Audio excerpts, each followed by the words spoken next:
Tout à l'heure, quand j'ai posé mon téléphone, je me suis dit, ouais, je vais filmer.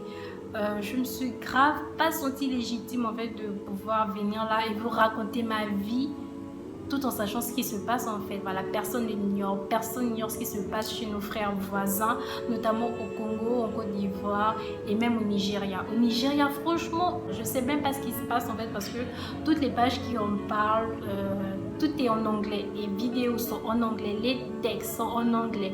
Comment vous dire que l'anglais c'est pas ma langue et que l'anglais, moi ça fait 10 000 personnes. Pour ce qui est du Congo, je sais que c'est pour une histoire de richesse parce qu'il faut savoir que le Congo est un pays riche, mais vraiment très riche. Et parmi ses ressources naturelles, en fait, on peut citer le cuivre, le diamant, l'or et le coltan. Le coltan, s'il vous plaît, on en parle. En fait, le coltan, c'est une ressource qui est très essentielle dans la fabrication des appareils électroniques, en fait. Nos téléphones, nos ordinateurs, nos téléphones. Est-ce que je ne devrais pas m'en débarrasser parce que je suis en traite finalement? Mais je peux pas, sinon comment je fais pour recevoir mon Wari? En fait, je peux pas. Bref, on a aussi les voitures électroniques et tout ça, vous voyez un peu le genre. Mais est-ce que vous arrivez à voir le contraste en fait? Est-ce que vous voyez la contradiction? On nous dit tantôt que le Congo est un pays qui est à la fois riche et pauvre. Du coup, comment voulez-vous que ce pays puisse subvenir aux besoins de sa population s'il est tout le temps attaqué, si les gens viennent tout le temps s'accaparer de ses richesses en fait? Ils peuvent vraiment pas s'en sortir. En fait, vous savez, il y a des gens qui pensent que l'Afrique est un pays, alors que nous, on sait que c'est pas un pays, on sait que c'est un continent. Mais merci à toi, même la Wari atteste que ce que je suis en train de dire, c'est la vérité. Que voulez-vous? Et donc, du fait de dire que c'est un continent, cela voudrait dire tout simplement qu'il y a plusieurs pays à l'intérieur, il y a plusieurs États. Mais moi, ce que je souhaiterais vraiment, c'est qu'on puisse donner cette image de pays. Vous savez pourquoi? En fait, l'aide ne viendra pas de l'extérieur. C'est-à-dire que c'est l'extérieur déjà qui sème la zizanie en fait chez nous. Mais comment voulez-vous qu'ils puissent encore donner des solutions? C'est pas possible. Vous voyez. Et donc pour moi, je vous souhaiterais vraiment qu'entre Africains, entre pays africains, on soit solidaires, qu'on soit vraiment comme ça, qu'on ne fasse qu'un. Parce que j'ai vraiment l'impression que chacun s'occupe de ses propres problèmes. Après, je ne dis pas que c'est pas bien. C'est clair que chaque pays, chaque État a ses problèmes et se concentre sur sa population. Mais essayons aussi de regarder ailleurs, essayons de lancer un regard vers nos voisins en fait, ce sont nos frères également, et que si on peut apporter notre aide, faisons-le. C'est vrai qu'on en parle, il y a des pages qui en parlent, des gens en parlent, mais je trouve que c'est pas assez, et c'est même hypocrite de dire qu'on en parle parce qu'il y a plein d'événements qui se sont passés en 2020 et les années précédentes. Tout le monde a parlé de ces événements. On prenait ça en fait personnellement, genre c'est comme si c'était un membre de notre famille qui était concerné, genre on est trop concerné, ça nous concerne vraiment et tout. Alors que pas du tout, mais on a publié, on a partagé. Mais pourquoi quand ça nous concerne réellement? Maintenant, en fait, c'est pour nous, c'est notre sujet. Chacun fait sa vie, chacun fait ce qu'il veut. C'est comme s'il n'y avait rien du tout. Vous voyez, il n'y a vraiment pas cet élan de solidarité et c'est vraiment dommage et regrettable. Attention, détrompez-vous hein, quand je dis que ça ne nous concerne pas, mais alors là, pas du tout. C'est vraiment un abus de langage, donc excusez-moi déjà pour ça. Mais c'est juste pour dire qu'à l'extérieur, c'est vrai que ça concerne notre communauté et que nous nous sentons forcément concernés. Mais là, c'est plus proche en fait, genre c'est plus fort en fait. Pourquoi c'est pas assez médiatisé? Pourquoi on n'en parle pas? Et la conséquence, ou je dirais les conséquences de tout ce qui se passe en ce moment au Congo, c'est qu'il y a des femmes qui se font violer, il y a des enfants qui se font tuer. S'ils ne se font pas tuer, ils sont recrutés pour devenir des soldats. S'ils ne se font pas recruter pour devenir des soldats, ils sont recrutés justement pour travailler dans ces mines-là. Vous voyez un enfant qui n'a même pas assez de force physique, qui se retrouve à faire des travaux vraiment d'adultes, c'est pas possible. Et dans quelles conditions, s'il vous plaît, on en parle? Donc c'est vraiment tout ça qui me touche en fait et qui touche la plupart d'entre nous. Et pour la Côte d'Ivoire, normalement, ce que je sais, c'est que le papa là, genre Assad, il s'était retiré des élections présidentielles. Tu vois, il avait dit non, je ne veux pas me présenter cette année, je ne serai pas un candidat, je ne serai pas un candidat potentiel, donc oubliez-moi, genre, lâchez-moi quoi. Mais un matin, il s'est réveillé et il a annoncé à tout le monde que finalement, il retirait tout ce qu'il avait dit, que finalement, il va se présenter et que voilà, le peuple a besoin de lui et patati et patata. Il a donné ses raisons. Il y a des gens qui se sont soulevés, il y a des gens qui se sont énervés tout simplement. Et donc, en ce moment, je ne sais pas si c'est vraiment à cause de ça qu'il y a des tensions en Côte d'Ivoire. mais je pense quand même que ça a un rapport avec, ou sincèrement je ne saurais pas vous donner plus d'informations sur ça, mais tout ce que je sais c'est qu'en ce moment ça ne va vraiment pas là-bas. Il y a des gens qui meurent également, je ne sais pas si on en parle, mais il y a des gens qui meurent et voilà, c'est vraiment les informations que je pouvais vous apporter. Et vu que c'est pas le sujet de ma vidéo, donc on va commencer tout de suite.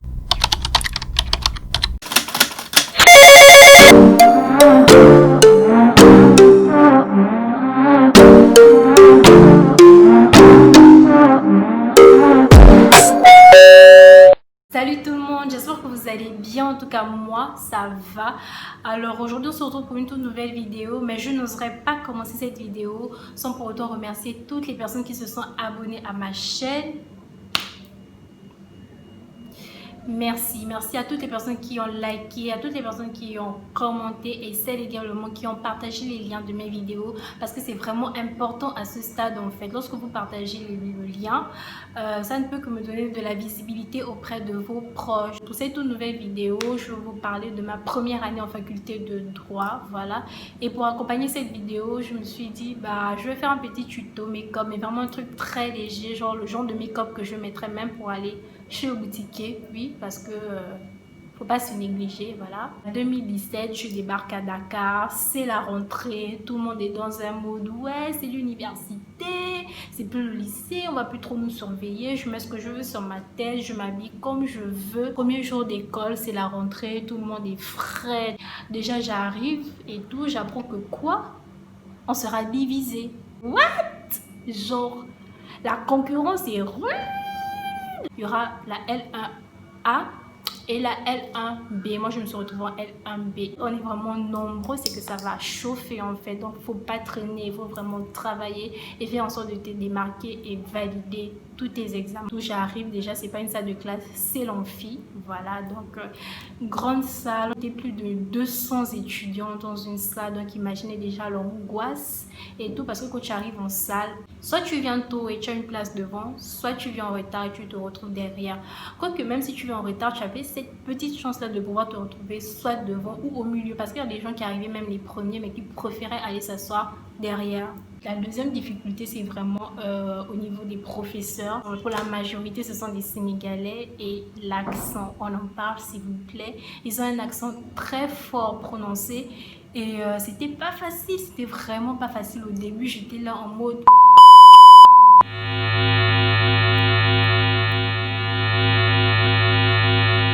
Les premières semaines, je captais absolument rien. Heureusement qu'il y avait des gens qui étaient assis à côté de moi, qui s'en sortaient pas mal, qui arrivaient vraiment à comprendre ce que le prof disait.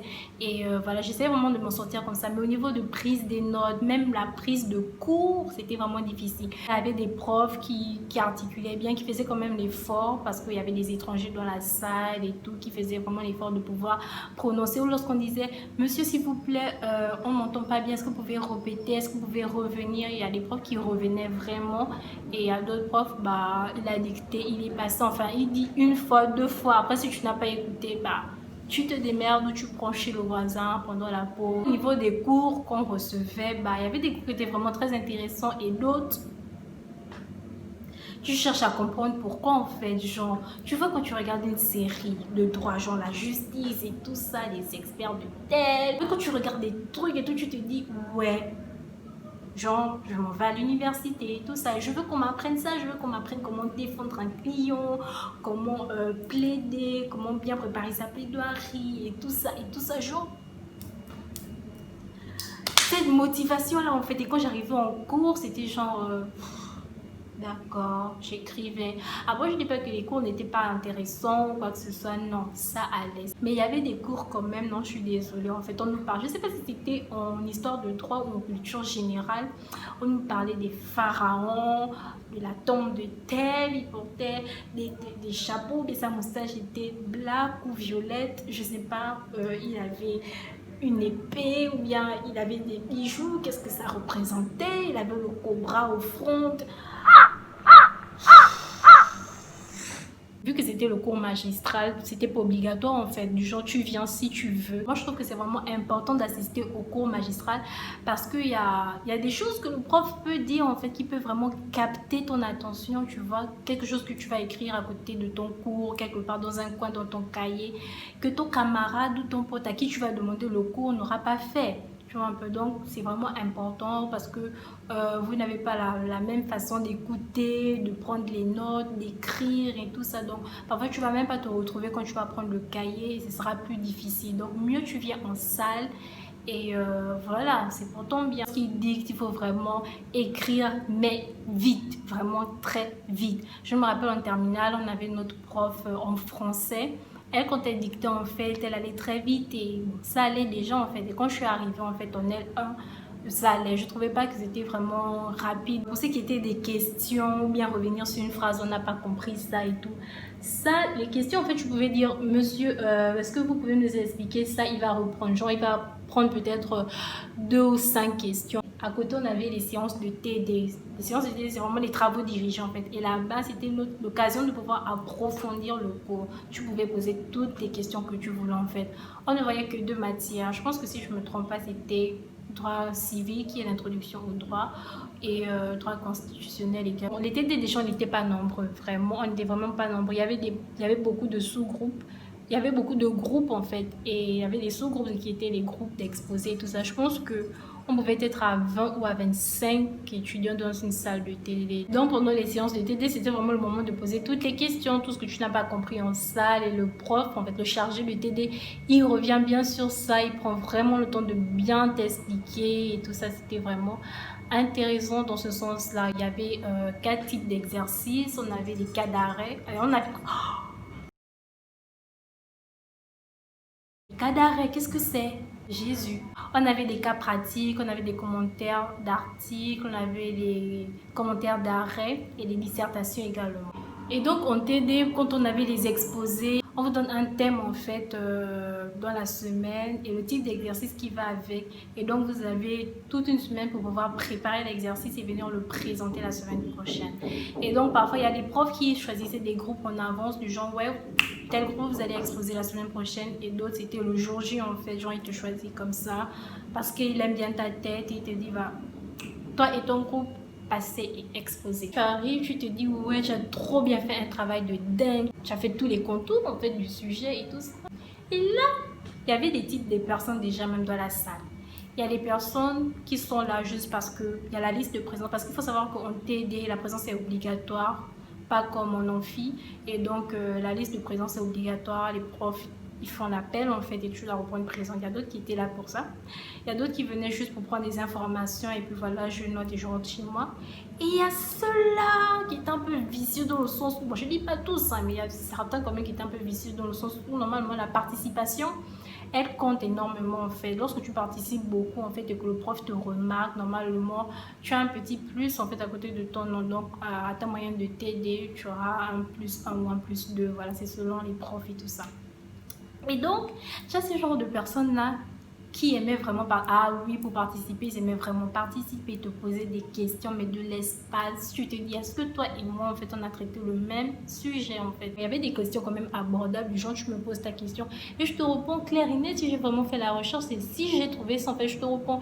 Mais si je connais pas, je vais pas inventer et te dire, frère, genre, c'est ça la réponse. Genre, le prof, il va me regarder comme ça en me disant, tu es sûr? Et là, moi, je vais bégayer. Je vais pas savoir en fait quoi dire, te dire c'était ça ou si c'était pas ça. Par rapport à mon fond de teint, je sais pas. Moi, j'utilise Mary Kay. Je sais pas si vous voyez. J'utilise Mary Kay et je n'arrive pas à trouver la bonne teinte qui va vraiment avec mon type de peau. Donc, si vous avez vraiment les astuces et tout ça, je suis vraiment preneuse. Parce que j'avais acheté deux, j'avais d'abord acheté celui-là, mais je trouvais qu'il était trop clair en fait. Et celui-là aussi, pourtant, il a l'air vraiment foncé, mais je trouve quand même, dégueulasse. Je trouve quand même que c'est toujours trop clair en fait. Mais après, j'ai remarqué que lorsque les maquilleuses et tout cela, lorsqu'elles font vraiment leur make-up, tu as vraiment l'impression qu'ici, c'est vraiment, le visage est vraiment plus clair que le reste du corps. Et ça, c'est dans tous les make-up en fait. Et puis, je me dis que c'est sûrement normal. Donc, voilà. Quand je mets pas le fond de teint, je mets juste du Pro Concealer en fait. De Iman Pro. voilà, les révisions et les partiels, c'est-à-dire les examens et tout ça. Je veux pas dire que j'étais vraiment bien organisée, hein, parce que je vous assure, à chaque début de semestre, j'étais là en mode ouais, lundi je fais ça, quand je rentre des cours j'étudie ça, mercredi je fais ça, quand je viens je dors, après je mange, après je fais ça, j'étudie telle matière, Hey, ça n'allait jamais dans cette histoire parce que je respectais jamais l'emploi du temps. J'étudiais quand j'en avais envie. Donc vous dire que voilà, en fait je vais quand même essayer de faire une vidéo où je vais vous donner des astuces et mes conseils. Comment faire en fait pour réussir son année en faculté de droit. Et je vais vraiment vous donner des topos en fait, comment moi j'ai réussi tout ça. La poudre que j'utilise c'est la poudre banana, celle-là. J'ai pris celle-là parce que celle-là paraît trop claire en fait. Donc vous voyez la différence, non? Voilà. Pour les révisions, en fait, il faut vraiment s'y prendre à temps par contre. Je vais peut-être essayer de faire une vidéo comme je vous ai dit pour vous conseiller tout ça. Mais pour les révisions, il ne faut pas attendre la semaine de révision. Parce que nous, avant l'examen, on nous donne une semaine de révision. Genre vraiment le temps de bien relire avant de venir refaire avant de venir faire l'examen en fait. Donc voilà. Faut vraiment s'y prendre à temps. Et par rapport aux notes, bah, on a 3 notes.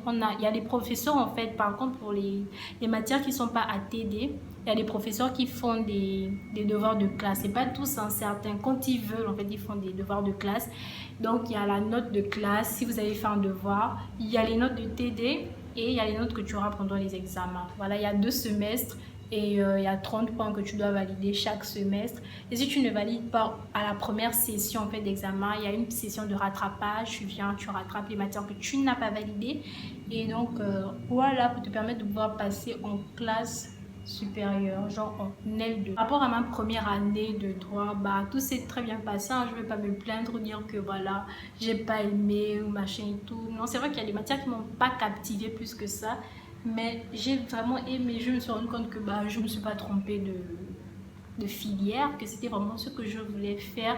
Et j'ai eu la confirmation en L2 parce qu'on a eu une matière qui m'a vraiment plu, j'ai vraiment kiffé la matière. Et donc voilà. Donc. Et peut-être vous vous demandez pourquoi je mets de la poudre, bah, c'est parce que j'ai pas mis de fond de teint. Et même que quand tu mets le fond de teint, tu es censé mettre de la poudre. Je mets ça juste parce que j'ai juste mis du correcteur, enfin de l'anti-cerne. Et vraiment pour unifier le teint, il faut vraiment quand même mettre la poudre quand tu mets pas de fond de teint en fait. Je pense que j'ai quand même fait le tour hein, de toute ma L1. Voilà tout ce qu'il fallait savoir, par où je suis passée et tout ça. Si j'ai aussi un conseil à donner en fait aux gens, c'est que lorsque tu vas dans une filière et que tu te rends compte que c'est pas du tout pour toi, c'est pas du tout fait pour toi, que c'est pas ce que tu veux faire en fait, ne force pas. Tu fais une autre orientation en fait. Et te dis pas que ouais, non, je vais perdre une année. Pas du tout. Tu auras eu des connaissances en fait dans un autre domaine, tu vois. Un jour, peut-être, tu vas entendre une discussion et tout. Tu vas te rendre compte que mais ce qu'il dit, ça n'a pas de sens. Et toi, tu vas venir avec ton expérience de première année d'échec en disant tout simplement ouais, mais ce que vous dites, c'est pas ça. Parce qu'on parle de ça quand c'est ça, machin et tout. Le droit dit que et tout. Voyez un peu. Donc ça sert à rien de te dire que ouais j'ai perdu une année pour rien. Donc voilà les gens, c'est la fin de cette vidéo. J'espère qu'elle vous aura plu. Si c'est le cas, n'hésitez pas à lâcher un pouce en l'air, voilà, pour me faire comprendre que vous avez vraiment aimé cette vidéo. N'hésitez pas également à laisser des commentaires. Pour ceux qui veulent me suivre sur mes autres réseaux sociaux, je vais laisser mes liens en barre de description. Si tu regardes cette vidéo et que tu t'es pas encore abonné, je t'invite à le faire là juste en bas. Tu t'abonnes. Et tu n'oublies pas d'activer la petite cloche de notification. On se retrouve très bientôt pour une toute prochaine vidéo. Sur ce, je vous fais plein de bisous. Portez-vous bien, lavez-vous les mains, portez vos masques, mettez le gel. Restez chez vous si vous n'avez rien à faire dehors. Sur ce, on se dit à très bientôt. Bye!